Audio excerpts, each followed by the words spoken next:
Magandang gabi po, no, sa ating lahat mga kababayan. Ayan po, nagpasya akong bumalik po sa vlog. Ay sorry, nagalaw ko yung camera. Kasi very alarming. Ngayon po, finish na talaga.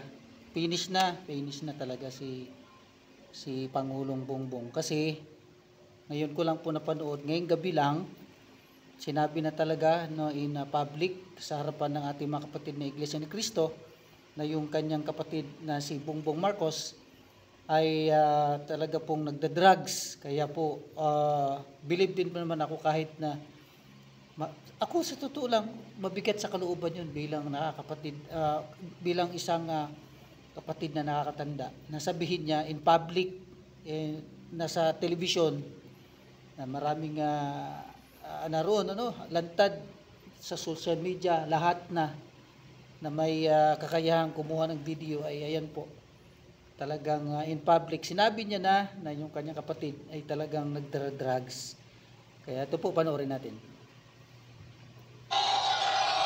Noon, dahil may tatay pa kami, hindi ko pa siya responsibilidad. Noong tumatanda, ay mas naging nakakabahala. Batid ko na nagda-drug siya.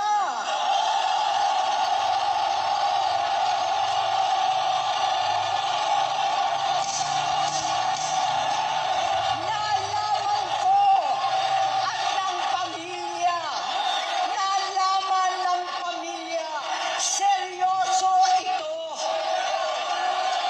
Minsan, kami ng Presidential Guard at Metro Gompa ang naglilinis tuwing nagpa-party po sila.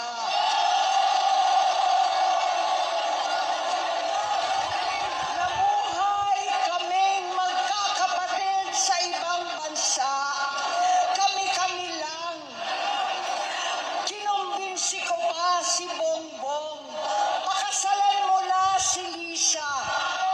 Naisip ko noon, kapag nag-asawa siya, malalagay na sa tahimik at magkakaroon ng direksyon.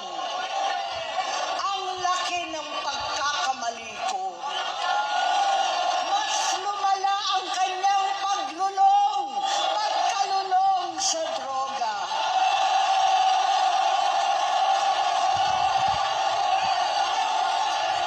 Dahil parehas pala silang mag-asawa.